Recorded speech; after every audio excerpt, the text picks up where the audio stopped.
message de ce matin, ça sera la suite de celui que nous avons déjà partagé sur la naissance d'en haut. Et j'aimerais rappeler rapidement ce que nous avons dit lors de la première partie. Nous avons rappelé que lorsque l'on est sauvé, on devient une nouvelle créature. Et parce qu'en fait, on acquiert une nouvelle naissance. Et cette naissance, elle est d'en haut parce que c'est une naissance de Dieu, dit la Bible. On est vraiment de Dieu. Et Jésus dit que c'est un impératif, la naissance d'en haut. Ce n'est pas une option, c'est un impératif. Pour pouvoir accéder au ciel et pour pouvoir y vivre, il faut absolument naître d'en haut. Et cette transformation, elle est réalisée par le Saint-Esprit lui-même. C'est carrément un miracle que Dieu accomplit dans la personne qui naît d'en haut. Il se trouve que parfois, on ne trouve pas cette transformation chez certaines personnes que nous avons qualifiées de faux disciples, c'est-à-dire qu'ils se disent disciples, mais chez qui on ne voit pas du tout de transformation, cette transformation qui vient d'en haut. Et on a évoqué deux raisons qui font qu'on ne trouve pas cette transformation chez certaines personnes. C'est soit parce que les personnes ne sont pas disposées à faire la démarche nécessaire pour naître d'en haut, ou tout simplement parce que les personnes ignorent cette nécessité. C'est-à-dire que ce processus de transformation, certains ne savent même pas que cela est nécessaire et que cela... Pourquoi ? Parce que soit ils n'ont pas été enseignés là-dessus, tout simplement, ou parce que le message qu'ils ont entendu n'a pas été assez clair, ou on n'a pas assez insisté sur le sujet, sur cette nécessité de naître d'en haut. D'où la responsabilité des enseignants sur ce sujet. Parce que Jésus dit que c'est un impératif. Sans cela, on ne peut pas entrer dans le royaume. Et donc, ce que nous allons voir aujourd'hui, c'est justement cette démarche. La démarche qu'il faut faire pour naître d'en haut. Certains la connaissent déjà. Mais on va la rappeler, et puis pour ceux qui ne la connaissent pas, on va vraiment expliquer en détail en quoi cela consiste. C'est-à-dire, comment fait-on pour naître d'en haut ? Que dois-je faire pour naître d'en haut ? Pour répondre à la question, j'aimerais d'abord vous poser une autre question, à savoir, à votre avis, si on voulait résumer la Bible en un seul mot, en quel mot la résumeriez-vous ? Est-ce que vous avez une idée ? Si on voulait résumer la Bible en un seul mot. Amour.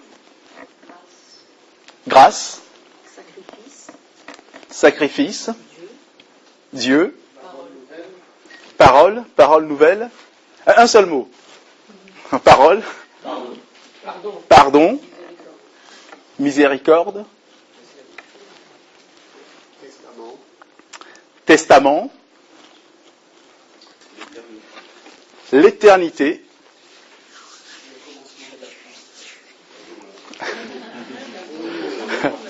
Alors, j'aimerais que nous essayions de trouver ensemble un mot. Tout ce que vous avez dit est vrai, hein, l'amour, Dieu.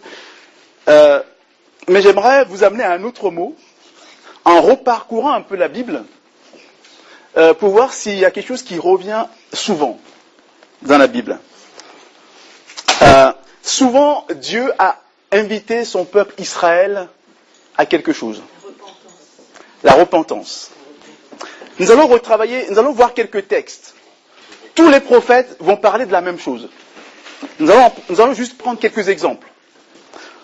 En commençant par le prophète Jérémie. Et j'aimerais vous lire dans son livre au chapitre 3, les versets 12 à 14.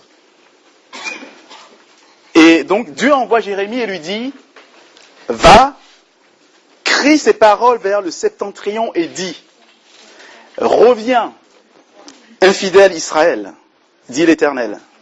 Je ne jetterai pas sur vous un regard sévère, car je suis miséricordieux, dit l'Éternel, et je ne garde pas ma colère à toujours. Reconnais seulement ton iniquité, reconnais que tu as été infidèle à l'Éternel ton Dieu, que tu as dirigé ça et là tes pas vers les dieux étrangers, sous tout arbre vert, et que tu n'as pas écouté ma voix, dit l'Éternel. Revenez, enfants rebelles, dit l'Éternel, car je suis votre maître, je vous prendrai, un d'une ville, deux d'une famille, et je vous ramènerai dans Sion. Ça, c'est ce que dit le prophète Jérémie au peuple d'Israël. On va prendre un autre exemple. C'est le prophète Joël. Joël, chapitre 2, verset 12. Où Dieu dit, maintenant encore, dit l'Éternel, revenez à moi de tout votre cœur avec des jeûnes, avec des pleurs et des lamentations. Donc vous allez voir, tous les prophètes ont le même message pour Israël, reviens. Mais pour d'autres peuples aussi, Dieu a dit la même chose. Le prophète Jonas a été envoyé à Ninive, aux Ninivites, pour prêcher quoi? On va lire juste quelques passages du chapitre 3, versets 1 à 5, verset 1 à 3, verset 5 et verset 10, pour aller vite. Mais après, vous pourrez revoir tout le contexte. La parole de l'Éternel fut adressée à Jonas une seconde fois en ces termes, en ces mots. Lève-toi, va à Ninive, la grande ville, et proclame-y la publication que je t'ordonne. Et Jonas se leva et alla à Ninive selon la parole de l'Éternel. Les gens de Ninive crurent à Dieu, ils publièrent un jeûne et se revêtirent de sacs depuis les plus grands jusqu'aux plus petits. Dieu vit qu'ils agissaient ainsi et qu'ils revenaient de leur mauvaise voie. Alors Dieu se repentit du mal qu'il avait résolu de leur faire et il ne le fit pas. Donc on a vu que Dieu envoie son prophète à Israël, d'abord, abondamment, à d'autres peuples comme Ninive, mais en fait le message, il est pour tous les peuples, il est pour tous les hommes. Nous allons prendre le prophète Ésaïe, qui s'adresse en fait à tous les hommes. Au chapitre 55, versets 6 et 7, Dieu dit que le méchant abandonne sa voie, l'homme d'iniquité ses pensées, qu'il retourne à l'Éternel qui aura pitié de lui, à notre Dieu qui ne se lasse pas de pardonner. C'est un message qui est envoyé à tous les hommes. D'abord à Israël, à d'autres peuples et à tous les hommes. Dieu dit, reviens. Et on a le même appel en fait. Quand dans les textes que nous venons de voir, on voit toujours le même message. Reviens, infidèle Israël. Reconnais seulement ton iniquité. Reconnais que tu as été infidèle. C'est des choses qu'on a lues. Revenez, enfin, rebelles. Revenez à moi de tout votre cœur. Ils revenaient de leur mauvaise voie. Que le méchant abandonne sa voie. Qu'il retourne à l'Éternel. Donc on a toujours la même chose. Et on va voir que le dernier prophète, avant Jésus, que vous connaissez, juste avant Jésus, va annoncer le même message, va donner le même appel. Matthieu chapitre 3, versets 1 et 2. En ce temps-là parut Jean-Baptiste, prêchant dans le désert de Judée. Il disait, repentez-vous car le royaume des cieux est proche. Toujours le même message. Et Jésus lui-même, dès qu'il va commencer son ministère, il va commencer par le même message. Marc chapitre 1, verset 15. Jésus disait, le temps est accompli et le royaume de Dieu est proche. Repentez-vous et croyez à la bonne nouvelle. Donc, on voit que c'est toujours le même message. Avant Jésus, c'est le même message. Jésus arrive, même message, et ses disciples après lui. Et quand Jésus va envoyer pour la première fois ses apôtres en mission, Marc chapitre 6, j'aimerais vous lire les versets 7 et 12. Qu'est-ce qu'il leur dit? Alors il appela les 12 et il commença à les envoyer 2 à 2 en leur donnant pouvoir sur les esprits impurs. Ils partirent et ils prêchèrent la repentance. Toujours le même message. Et après, quand Jésus sera parti, quand l'Église va recevoir le Saint-Esprit le jour de Pentecôte, le premier message prêché par l'apôtre Pierre, Actes chapitre 2, verset 38, Pierre leur dit, repentez-vous et que chacun de vous soit baptisé au nom de Jésus-Christ pour le pardon de vos péchés et vous recevrez le don du Saint-Esprit. Et la mission des apôtres après, quand l'Église va commencer à se répandre, tout ce qui va se passer, premier miracle fait par Pierre et Jean. Et quand ils font le miracle, les gens sont émerveillés. Et le message que prêche Pierre tout de suite, Actes chapitre 3, verset 19, qu'est-ce qu'il dit? Il commence par « Repentez-vous donc et convertissez-vous pour que vos péchés soient pardonnés. » Et l'apôtre Paul, qui est l'évangéliste que nous connaissons avec un tel zèle, son message, ça sera toujours la même chose, l'apôtre Paul.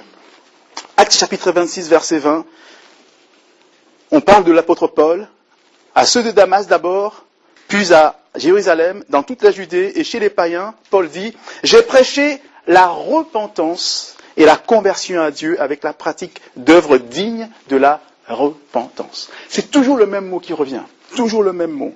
Et finalement, si nous voulions résumer la Bible en un mot, ce que Dieu le message que Dieu apporte aux hommes dans la Bible avant tout, c'est la repentance, c'est revenir. On est parti sur une mauvaise voie et Dieu dit, du début jusqu'à la fin, jusqu'au livre de l'Apocalypse, on retrouve le même message, revenez, repentez-vous. C'est la repentance qui est le mot capital dans la Bible. Si on voulait résumer la Bible, ce mot serait bien approprié. Et d'ailleurs, ce message, j'aurais pu l'intituler « Repentance ». Ce serait le titre, « Repentance ». Et c'est vraiment le cœur de la prédication de Jésus et de ses apôtres. Parce que, justement, ce n'est pas une option. La repentance n'est pas une option. C'est un ordre divin que Dieu adresse à tous les hommes. Dieu, sans tenir compte des temps d'ignorance, annonce dès maintenant à tous les hommes, en tout lieu, qu'ils aient à se repentir, parce qu'il a fixé un jour où il jugera le monde selon la justice. Actes chapitre 17, versets 30 et 31. L'importance de la repentance est hélas parfois trop négligée dans la prédication de l'évangile aujourd'hui. Aujourd'hui, certains prédicateurs invitent les non-convertis à accepter Christ et à croire en lui, sans leur avoir montré auparavant qu'ils étaient pécheurs, perdus et condamnés à mort, et qu'ils devaient impérativement se repentir. On oublie de le faire. C'est ainsi que de nos jours, nous trouvons dans les églises de nombreuses personnes croyant en Jésus et en son sacrifice, mais dont la vie n'a absolument pas changé. Pourquoi en est-il ainsi ? En fait, cela révèle que ces personnes ne sont pas passées par la vraie repentance. C'est pour ça qu'il n'y a pas de transformation. Si je ne passe pas par la repentance, il n'y a pas de transformation. Une telle foi, cette foi juste de croire en Jésus et en son sacrifice, une telle foi ne peut les sauver. Car elle ne remplit pas les conditions bibliques exigées par Jésus et enseignées par ses apôtres. C'est la repentance qui produit ce changement radical que l'on trouve chez les personnes, qu'on trouve dans la vie d'une personne qui croit vraiment. C'est la repentance qui va produire le changement radical. Aujourd'hui, on assiste à ce que j'appellerais une théologie libérale. C'est-à-dire qu'on essaie d'adapter la parole de Dieu à la société, à l'époque, et on fait des faux raisonnements. L'apôtre Jacques nous avait prévenu, Jacques chapitre 1 verset 22, « Mettez en pratique la parole et ne vous bornez pas à l'écouter en vous trompant vous-même par de faux raisonnements. » On fait des faux raisonnements avec la parole de Dieu en disant il suffit d'avoir un peu de religion pour être sauvé. Parce que Dieu est bon. C'est ce qu'on entend dans cette prédication de l'évangile. Dieu est bon, c'est la grâce. On n'entend que cela. Et donc, avec un petit peu de religion, ça y est, c'est bon. Parce que c'est la grâce. Mais il y a des gens qui disent, oui, mais je me suis repenti, mais j'ai quand même pas expérimenté ce changement dans ma vie.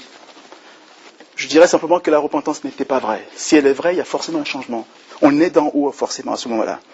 Parce que certains considèrent que la repentance est une simple demande de pardon. Je vais à Dieu, je dis, pardonne-moi mes péchés, et je me suis repenti.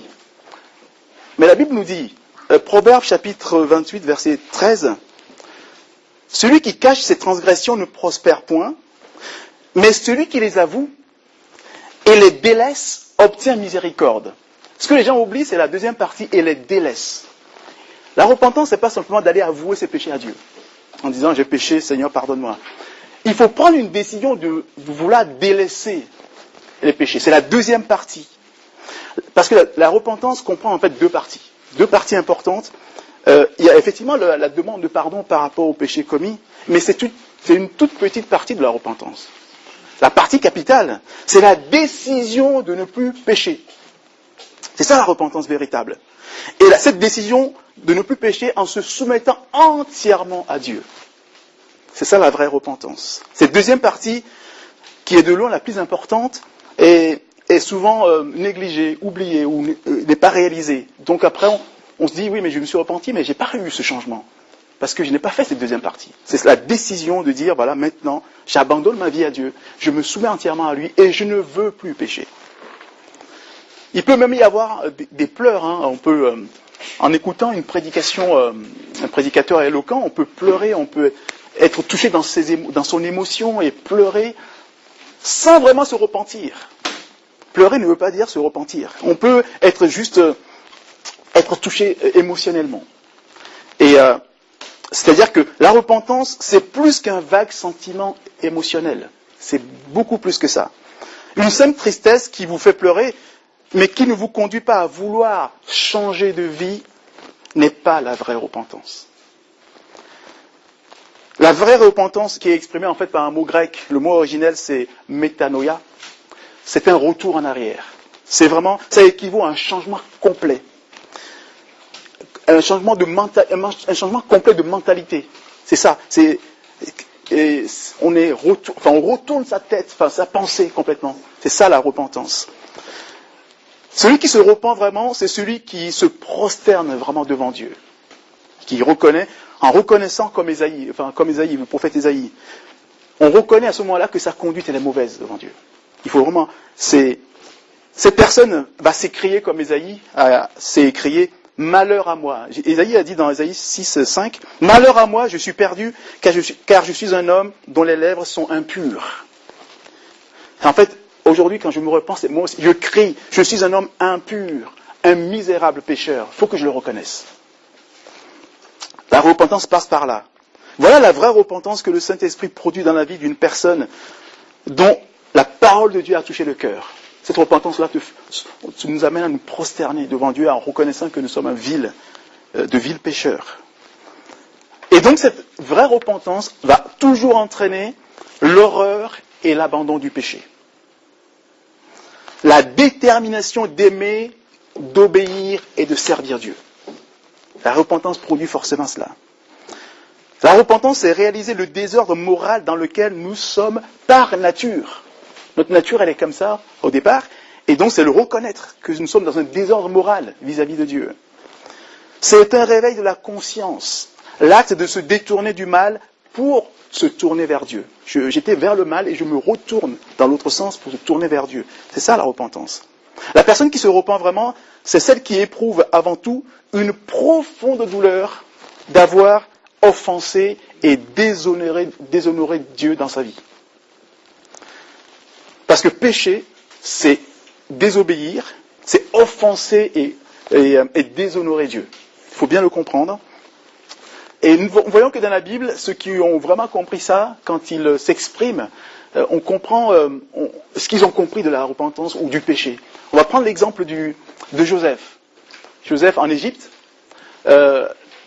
qui va être tenté par la femme de son maître.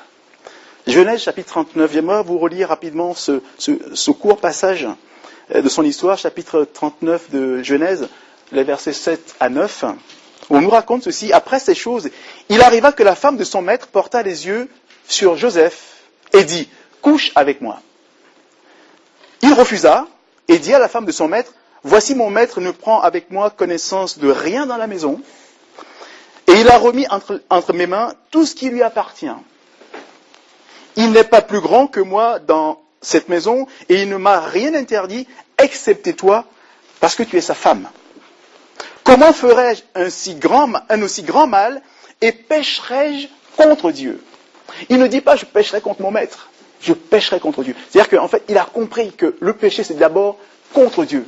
C'est Dieu qu'on offense. Quand on touche à une créature de Dieu, on touche à Dieu. Et ça, il a compris. Et on avait vu ensemble le crime, l'histoire de David, le roi David qui a commis un crime abominable, une série de crimes, on dirait. Il a commis l'adultère, le viol, le meurtre, la dissimulation, on avait vu ça ensemble, et pourtant il a été pardonné par Dieu, parce qu'il s'est repenti. Et hanté par le regret de son terrible péché, il reconnaît qu'il a avant tout péché contre Dieu.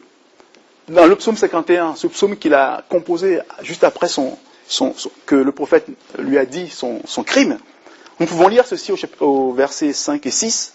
« Car je reconnais mes transgressions et mon péché est constamment devant moi. J'ai péché contre toi seul et j'ai fait ce qui est mal à tes yeux. » Donc quand il confesse à Dieu, j'ai péché contre toi. J'ai fait tuer Uri, j'ai violé sa femme, mais c'est contre toi que j'ai péché. La repentance, ça fait comprendre cela. Si j'ai compris ça, là je me repens, que c'est Dieu que j'ai offensé avant tout.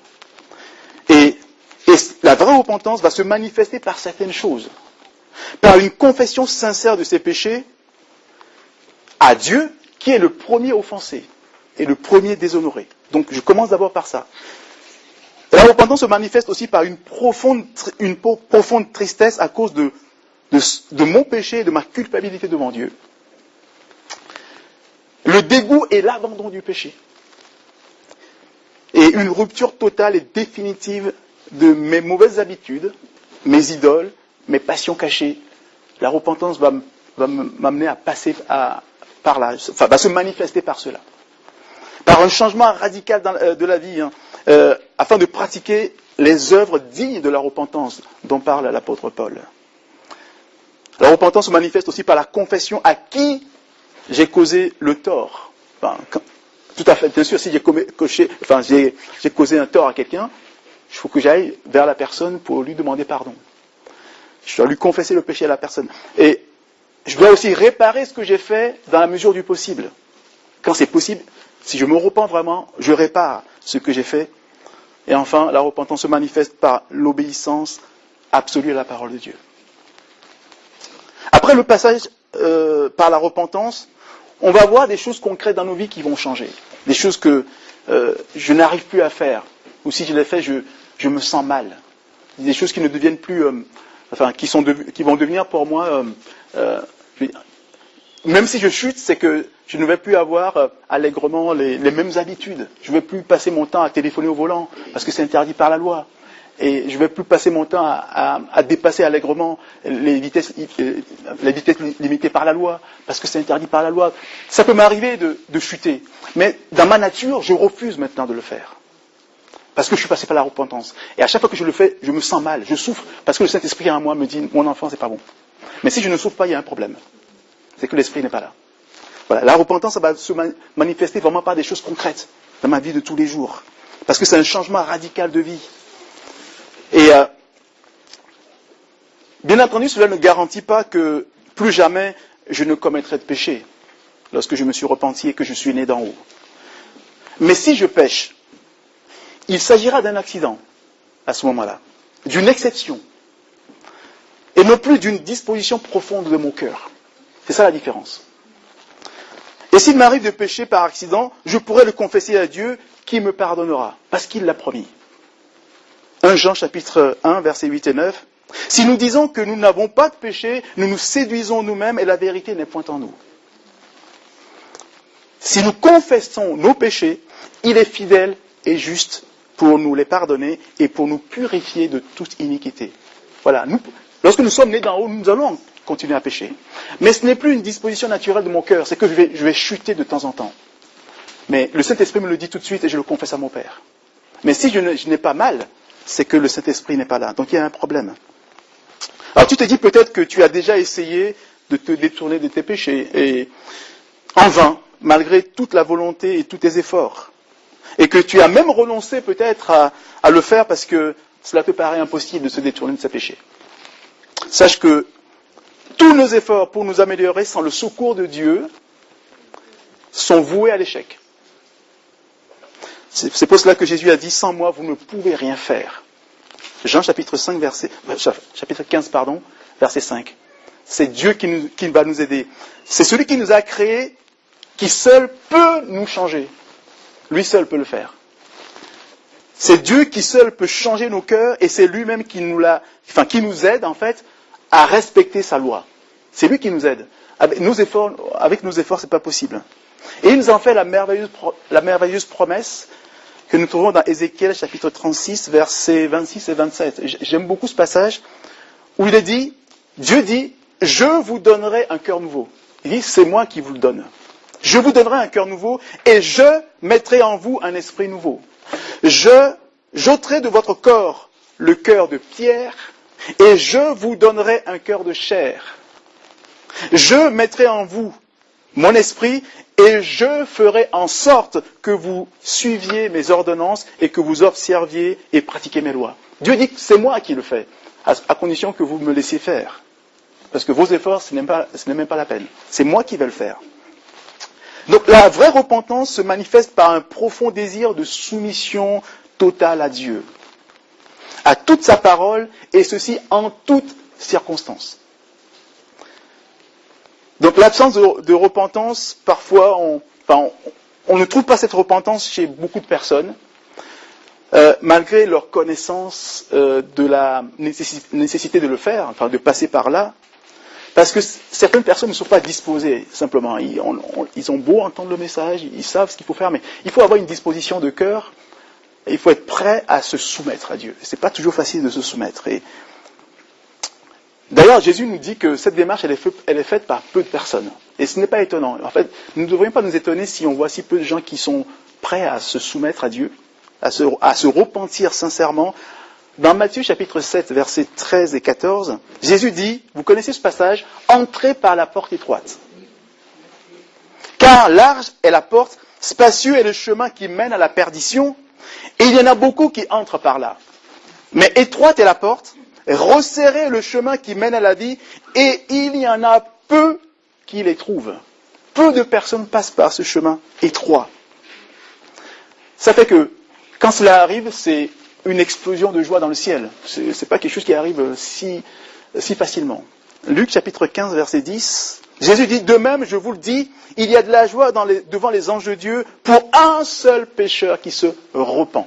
La repentance, c'est quelque chose de précieux et de rare. Et quand ça arrive, c'est l'explosion de joie dans le ciel.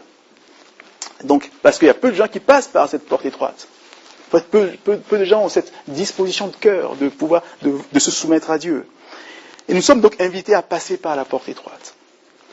Nous sommes invités à passer par ce chemin resserré par lesquels il y a peu de gens passent finalement. Afin de provoquer la joie dans le ciel, non pas seulement pour provoquer la joie, mais surtout pour nous assurer une place au ciel. Il faut que nous passions par la porte. Et afin de recevoir dès maintenant cette naissance d'en haut, cette naissance de Dieu. Pour moi, le sujet est trop grave pour qu'on le prenne à la légère. Parce que c'est vraiment le cœur du message de l'Évangile, la repentance. Et donc, si quelqu'un parmi nous aujourd'hui n'a pas fait cette démarche, je l'invite dès maintenant. Prends une décision maintenant. Aujourd'hui. Parce que certains disent, je vais continuer à mener un peu ma vie, on verra. Non. La Bible dit, aujourd'hui, Hébreux chapitre 3, versets 7 et 8, c'est pourquoi, selon ce que dit le Saint-Esprit, aujourd'hui, si vous entendez sa voix, n'endurcissez pas vos cœurs. Et cette invitation, on la trouve 3 fois sur la même page. 3 fois, la Bible dit dans Hébreux, aujourd'hui, si vous entendez sa voix, n'endurcissez pas vos cœurs. Donc, prends une décision maintenant. Aujourd'hui, n'attends pas demain. Soumettons-nous donc à Dieu et ayons une repentance sincère pour ceux qui ne l'auraient pas encore fait, pour recevoir la naissance d'en haut. Et donc ce pouvoir, afin de pouvoir accéder au ciel et vivre demain dans la présence de Dieu. Voilà le message que j'aimerais vous apporter ce matin. Que Dieu éclaire chacun de nous, que chacun regarde dans son cœur où il en est, si chacun est sûr d'avoir ou non fait la démarche nécessaire de la repentance véritable, et afin que nous nous retrouvions tous demain dans la joie dans le ciel. Ce sera mieux. Que Dieu vous bénisse. Voilà. Merci. Amen.